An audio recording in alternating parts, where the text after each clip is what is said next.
2025 was a solid year for movies, though I thought overall just a hectic year in general. I didn't see as many new releases as I normally do. Not entirely sure why. I think maybe I just wasn't as interested with the new stuff coming out compared to previous years. I'm still going to talk about my 10 favorite movies that I saw of 2025. Before I start the list, here are some movies that I just have not seen yet. They haven't played in my city. I do plan on seeing The Secret Agent and The Testament of Anne Lee pretty soon. That is going to be coming to my city. I just don't want to wait another 3 weeks for this video to come out. And here are some movies that I did enjoy, would recommend. They just didn't make the cut this year. All great stuff, but let's go ahead and just get this started. These are my 10 favorite movies of 2025. You thirsty outside? Yay!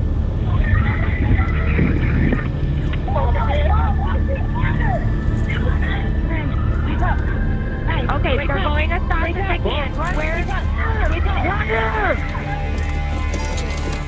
Now, every once in a while, I may recommend a movie that may not actually be for everyone, and that might actually be the case for this. The Perfect Neighbor is a compelling and well-made documentary, but it is also frustrating to watch. It's told primarily through police body cam footage, and it shows how a lack of handling a situation can lead to some devastating actions. And director Geeta Ganbihir is laying out how the story is told, just plain and simple. There's not much music to intensify what we're watching. There aren't many crosscuts and splices to manipulate the time of what's going on in here. It's not made out like a typical true crime documentary. And I'm not saying this is a true crime documentary, though I'm sure there are some very annoying podcasts that have broken down what happens in this documentary, but it is far more so just about the actions and what could have not caused this to happen. What makes it frustrating to watch is that as the film goes on, and even in the beginning of this documentary, you already question why nothing is happening. You would think after a certain number of calls, something would be put into action to take care of this. It's a situation that could have been avoided if there just had been preventive care. It's really compelling. It's devastating to watch, though. Again, not something that I would recommend to everyone. Maybe if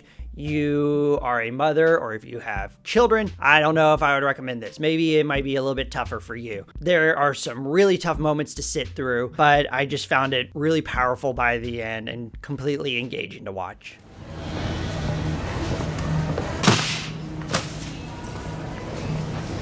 Are you okay? Can you not laugh at me? I know I'm not like the brightest tool in the shed, but I don't appreciate it.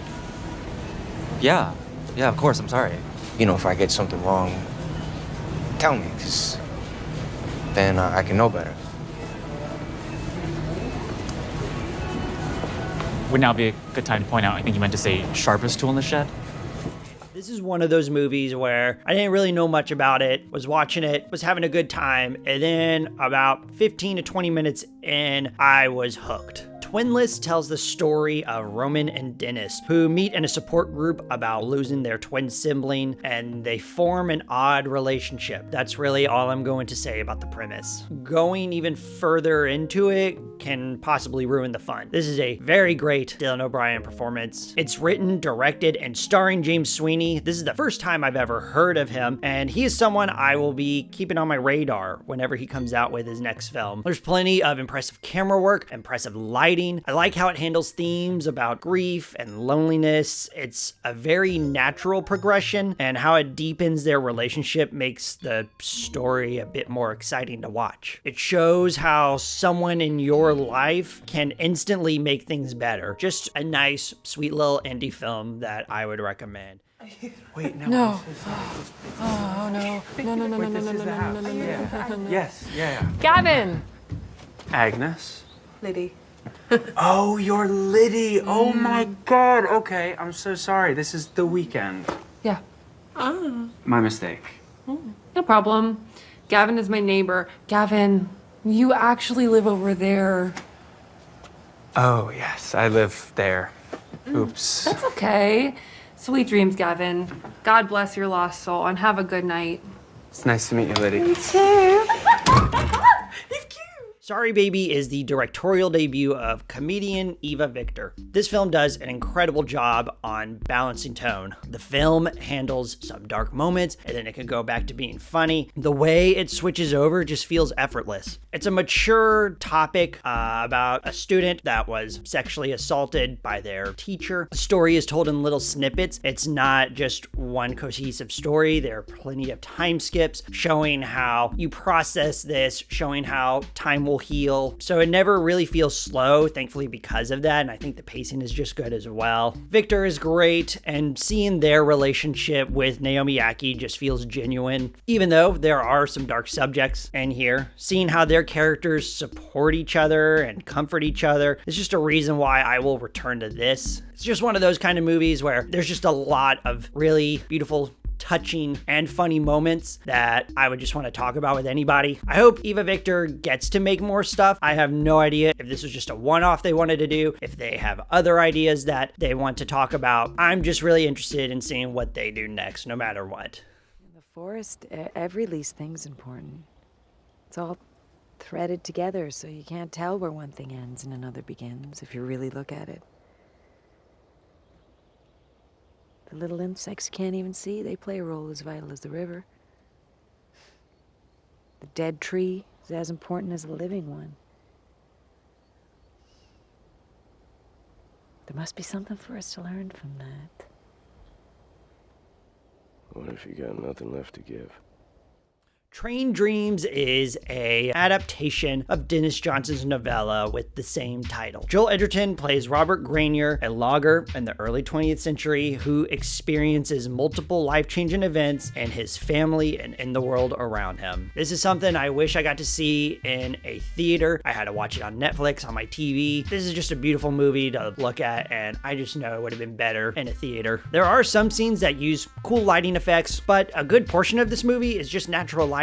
The way it's all color graded too just makes certain scenes pop. It's a quiet movie, and even when it gets dark, it's still told gently. It's a tender story about time, how we think we are the ones who are at the top of our game, but in what feels like a blink of an eye, you're now behind everything as the world is evolving. It's also a story about space. I more so mean like the settings in which you're in and who you let into that space. How does that comfort? How does that challenge or move you? Or maybe you don't let anybody into your space, and maybe that is what comforts you. Maybe that is enough. The music is so beautiful that goes well with the scenery. Joel Edgerton tends to give some great performances, and this might be my favorite. It's very held in, but there are moments where he really lets you feel his emotions, and it's really convincing. There are moments of realizations he has in his life and the time he has spent. Him kind of grasping that is beautiful to see. I was really moved by this, and then when I got to the end, it almost had me in tears. That's what stuck with me for days, and I just couldn't stop thinking about it. Clint Bentley and Greg Quadar are a duo that I'm just so excited to see what's next. After Sing Sing in this, I think they have a really moving way to tell stories, and they know the perfect people and talent to enhance it. So I cannot wait to see what either of them do next if they stay as a duo. Just so far, 2 out of 2 for me, like really good stuff.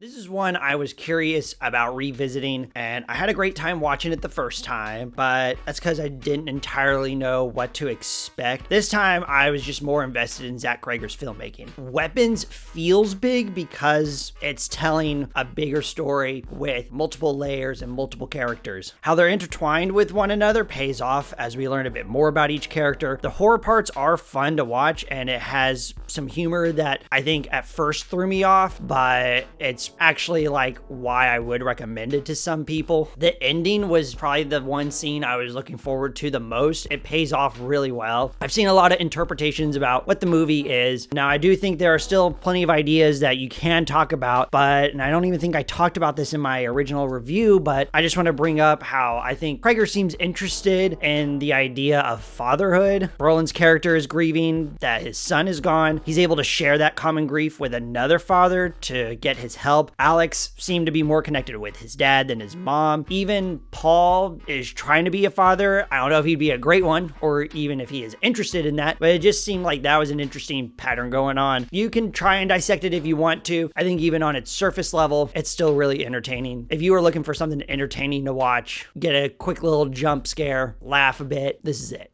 Macadamia nuts! Pine nuts! Yeah, dude! Not a lot wrong with that one, D. Meatballs, sir. Lasagna. Gabagool. Suprasa. I'll crack your nose, kid. Fellas. Right through that damn mask. Time. Fellas. Am I in a deli? Is this a meat market? Am I selling you ham? Cut the shit and play. Ephus is a small film about a group of guys playing their last baseball game on their beloved field before it gets torn down by a construction company. A game that some people never want to end and let go. It's a comedy that is bittersweet. It's one of those other movies that after it ended, I was thinking about it for quite a while. The way the jokes are told feels like a Sunday comic strip to me. They all have this great setup and then there's just a simple payoff. The film also looks great. The way it's shot and lit is beautiful to look at. Since it's a game that takes place over an entire day, it's just impressive to see how it handles different types of lighting, how it's handling natural lighting. It's also fascinating just to see how different characters are reacting in this situation. Some are just ready to move on. Maybe later on they'll miss it. But it's poignant to see other characters coming to terms with the past time that they've dedicated multiple seasons to. To some people, things like this might not matter. But to others, this is something that can motivate them and have them looking forward to the next day. It's funny, it's bittersweet, it gets you wondering how is this game going to end. Don't let this go under your radar, go check it out. Where's my hair? Your hair has been destroyed. You shaved off my hair? Yes, we have shaved off your hair. Why have you shaved off my hair? To prevent you from contacting your ship. My ship? Your ship. What ship? Your mothership? When I first saw Begonia, I thought this is going to go in two directions. Even then, it still made my mind go in different directions. It tricked me a few times, and by the end, I still felt pretty satisfied with the outcome. The film does a good job on distincting differences between class and how those higher-ups can feel like they are out of this world compared to us. The cinematography is great, it's crisp, the saturation intensifies certain moments. The music is also great, it felt like a throwback to sci-fi classic films. But really, the two people who do so much of the heavy lifting are Emma Stone and Jesse Plemons. My God, these are some of my favorite performances by them. The way Stone is playing around with this character is really fascinating to watch. She keeps you on your toes. Plemons is fantastic playing as a broken man. It's a story about late capitalism and how it has affected and ruined multiple people, but it's also about how letting something consume you and letting that take over you can harm yourself and it can harm others as well. Well, let me in so I can help. Hold on. What y'all doing? Just step aside and let me on in now. Why you need him to do that? You big and strong enough to push past us? Well, that wouldn't be too polite now, would it, Miss Annie? I don't know why I'm talking to you anyway. Probably your fish sandwich messed up my guts in the first place. Using old stale grease. I ain't never used stale grease, and you know Shut up, Annie. Smoke. Don't talk to him. You talking to me right now. Why you can't just walk your big ass up in here without an invite, huh?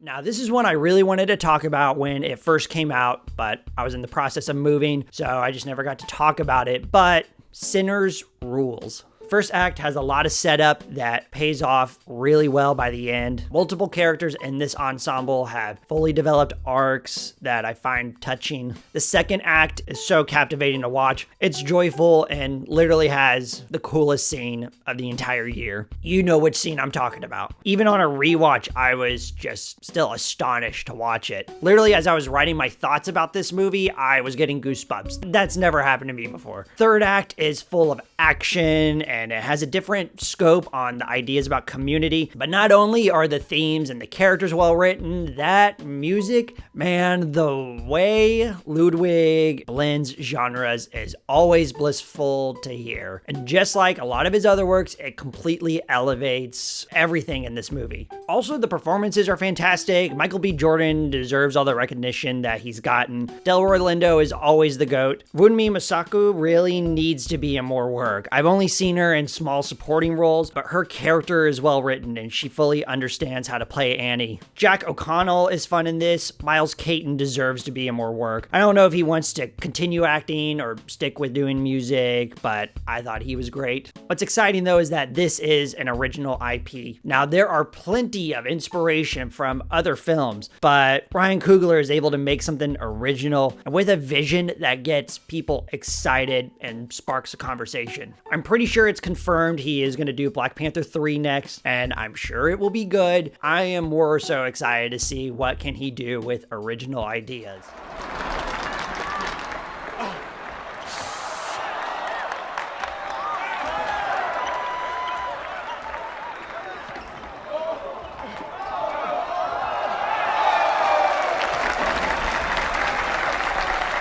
So when I saw The Smashing Machine, I was curious to see how Marty Supreme would feel as a standalone Josh Safdie film. Would there be elements that Benny had that would be lacking in this film, and vice versa? In a way, I'm sure there are some stuff that Benny could have brought in a film like this. But this film does feel familiar compared to some of the previous Safdie Bro films, and it's a wild, hectic, entertaining time. The first 30 minutes just feels like a typical sports film, so you think it's going to go one way, and then halfway through it goes into multiple different directions that I just would have not guessed. It feels unpredictable and it feels exhausting, and I mean that in a good way. Even when I was rewatching this, I was just thinking, oh my gosh, we still have this, and this till I get through. Timothée Chalamet is perfect in this role. He's excellent at playing the hotshot who thinks they can get it any way they want. Some people have said that this movie captures what it's like to be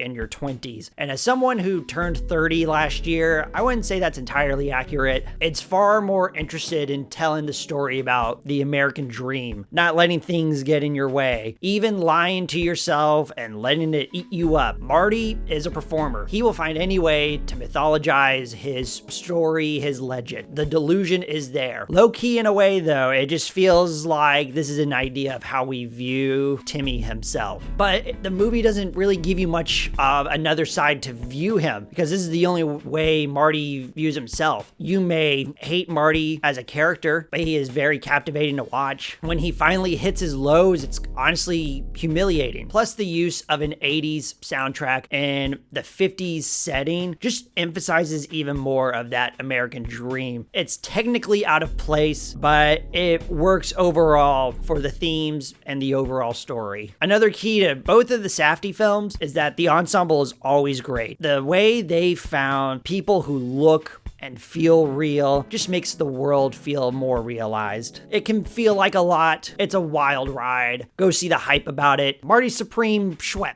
Maybe I can give you some information and then you give me some information, all right? We'll just share a little information.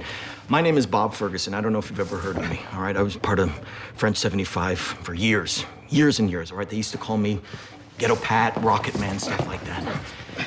Only problem is I fried my brain since then, man. I have abused drugs and alcohol for the past 30 years, man. I'm a drug and alcohol lover, and I cannot remember for the life of me or the life of my only child the answer to your question, what time is it? 8:15. Now, I need this rendezvous point. You understand what I'm saying? I need it. I understand.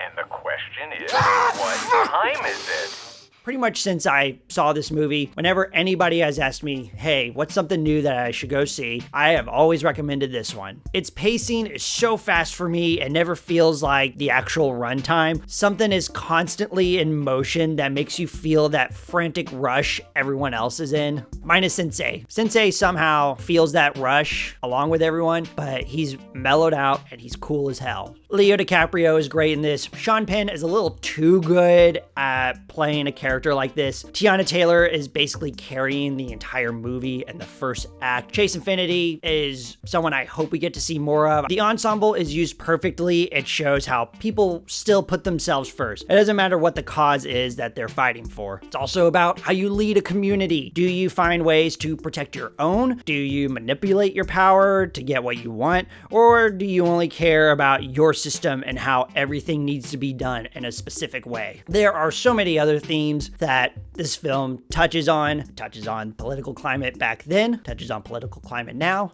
touches on being a parent, which is all very interesting, but the ideas about being a leader and using your leadership skills is what I find really interesting. That is the idea, and that is the theme that really makes me love this movie. There's just a lot of tension in this movie. Part of that has to do with PTA's filmmaking. I mean, that final car chase scene is amazing and captivating and immersive. A lot of that credit also has to go towards Johnny Greenwood. What a feverish piano score that somehow fits so well with everything that's going on in this. It's exciting, it's fast-paced, it has deep themes that you can look into if you want to, just like Weapons. If you just look at it on a surface level, it's a very entertaining movie, but the deeper you go into it, the richer everything just seems. I can't recommend this movie enough. That is my favorite movie of 2025. Those are my 10 favorite movies of 2025 as well.